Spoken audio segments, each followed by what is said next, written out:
មាន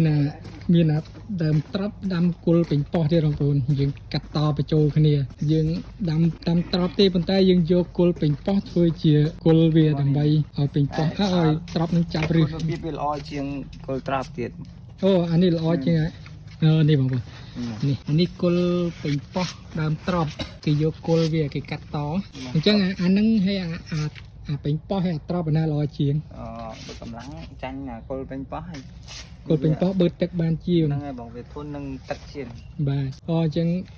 ឫសត្រប់ហើយនឹងឫសពេញប៉ោះហ្នឹងវាខុសគ្នាព្រោះយើងយកឫសពេញប៉ោះយកមកចាប់ជាមួយនឹងដើមត្រប់អាហ្នឹងវាផ្ដល់សារធាតុចិញ្ចឹមទៅដល់ដើមត្រប់ហ្នឹងខ្លាំងជាងគល់ពេញគល់ត្រប់ហើយការគ្រប់គ្រងឲ្យដូចគ្នាទាំងអស់យើងគ្រាន់តែដូរតែគល់ទេហើយយកពេលបេះផ្លែយើងអាហ្នឹងយើង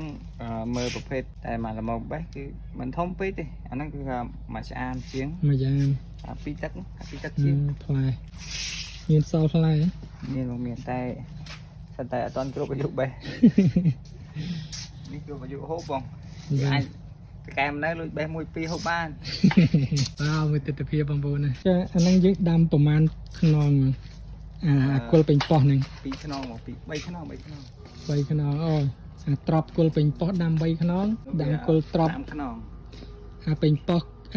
គល់ពេញប៉ោះដើមត្រប់ដាំ3ខ្នងតែគុណភាពគល់វាធំជាងត្រប់បន្តិចបាទត្រប់វាអត់សូវឆ្លោះទេបាទតែគល់ពេញប៉ោះឆ្លោះជាងវាបើទឹកបានល្អជាងបាទចុះបាញ់ថ្នាំអីបងពេលមួយថ្ងៃឬក៏មួយថ្ងៃយើងបាញ់ថ្នាំម្ដងមួយអាទិត្យបងហើយនេះម៉ាស៊ីនវានេះម៉ាស៊ីនអូតូទេមានម៉ាស៊ីនបាញ់មួយអាទិត្យបាញ់ម្ដងបើថាអាយុកាលវាកាន់តែធំ10ថ្ងៃបាញ់ម្ដងបាទតែវាមានថ្នាំប្រភេទខុសគ្នាថ្នាំសម្រាប់សត្វល្អិតថ្នាំនេះពេលយើងបាញ់យើងនៅជាបងបាញ់ថ្នាំហ្នឹងយើងជាវាទៅបងយើងនៅគ្រប់គ្រងវាដែរប្រព័ន្ធអូតូវារត់ទៅខ្លួនវាតែយើងចាំតែចាប់វាយកមកវិញទេឯបញ្ចូលរកថ្មីទេអញ្ចឹងពេលទៅវាទៅលឿនវាទៅខ្លួនវា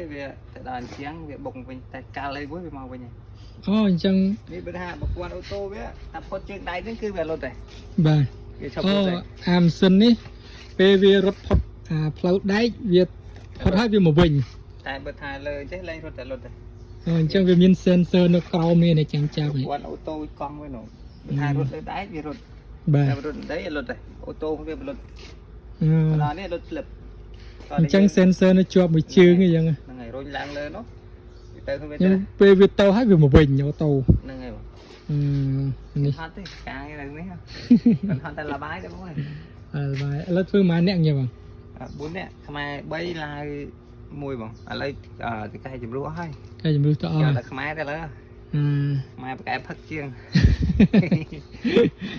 ឥឡូវអត់ទាន់ដល់ខែប្រមូលផលអញ្ចឹងដើរធ្វើនៅក្រៅសិនហ្នឹងហើយបងប្អូនឥឡូវនេះទៅ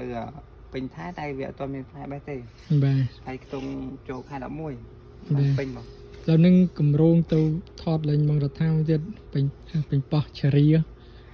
ញ្ចឹងមានអាជីកង់ទៅខ្ញុំហ្នឹងហើយបាយជំរាបលាបងប្អូនមានអាជីទៅទៀតបង